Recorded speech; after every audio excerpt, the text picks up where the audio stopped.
Good evening. My name is Sally Allen, and I'm a member of the League of Women Voters of the Ann Arbor area. This year, the League of Women Voters is celebrating 100 years of expanding voter rights, educating voters, and shaping and influencing legislation at local, state, and national levels. The League works to increase understanding of major public policy issues and seeks to strengthen and broaden knowledge about our form of government and democracy. While the League is nonpartisan and does not support candidates or parties, we do take stands on issues we have studied. One of the League's most important goals is to assist voters in making informed choices at the polls, and thus we bring you tonight's program. I welcome you to our Zoom Meet the Candidate event for the Washtenaw County Board of Commissioners, District 7. 2 candidates will be on the ballot for this position in the general election on Tuesday, November 3rd. Each candidate was invited to participate in tonight's event. One of the 2 candidates, Republican Joe Miriani, will not be attending. As there is only one other candidate, the League is allowing the remaining candidate, Democrat Andy Labar, to participate in a new format.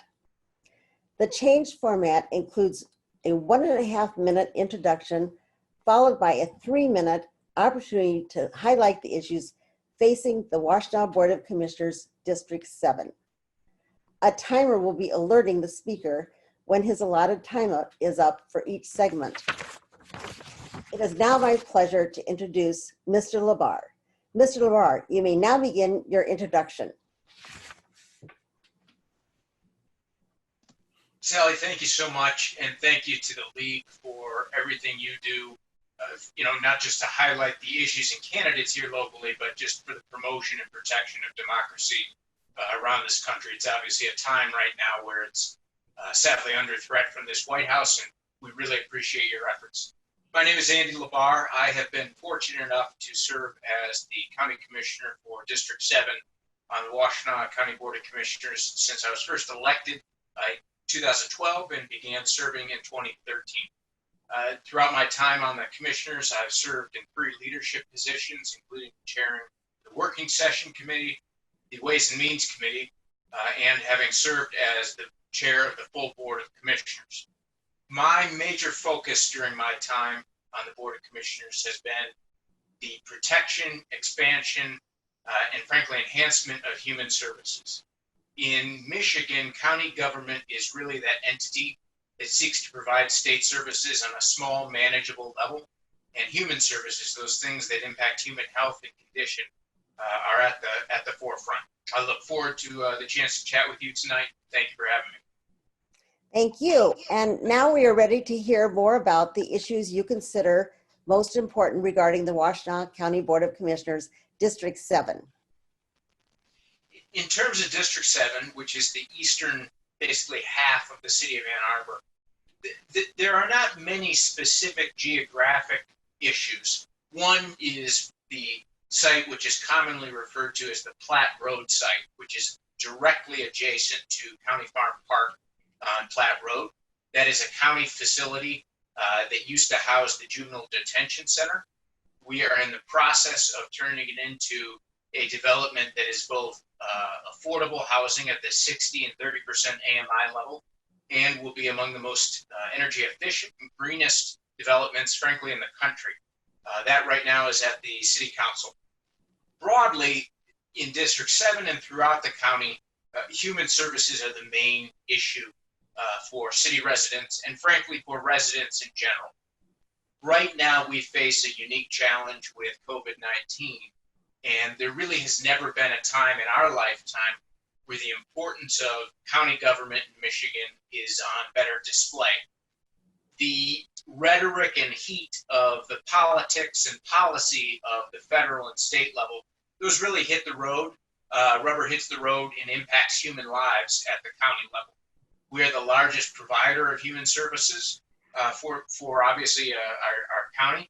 And we serve thousands of Washtenaw County residents on a wide spectrum of services ranging from public health, community mental health, economic development, community development. These are a wide swath of services that run the gamut in terms of their impact on human life.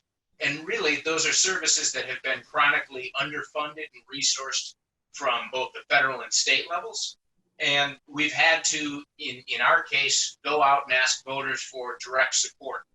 I authored the 2017 public safety and mental health millage that passed 3 years ago now, and that was certainly the largest expansion of human services, but sadly it's had to serve largely as a preservation of human services because demand has risen so much. So, there are a host of issues from public safety to environmental health to routine county matters such as the clerk's endeavors and the treasurer's work. All of those are important, but particularly during a pandemic, and particularly during a time of economic distress, human services broadly are at the forefront of importance. And there's something that I have consistently fought to protect and will continue to do so as long as I'm fortunate enough to serve on the Board of Commissioners. Thank you, Mr. LaBar, for participating in this valuable session, and thank you for being flexible and trying out this new format. All our candidate forums and Meet the Candidate events will be available for streaming on your computer or smartphone. Go to our website, lwvannarbor.org, and look for a link to the programs. In addition, these programs can be viewed on Community Television Network. Please urge your friends and your neighbors to watch these programs too. For additional nonpartisan information on candidates and ballot issues, go to vote411.org, the League's voter resource guide covering local, state, and federal candidates and current proposals that will appear on your ballot. As a reminder, all registered voters may cast an absentee ballot. With the challenges that have been created by COVID-19 and confusion regarding registration and voting procedures, the League encourages you to vote as soon as possible after you feel knowledgeable about the candidates and the ballot issues. The most important thing is to make sure that you vote November 3rd in the general election. Thank you and good night.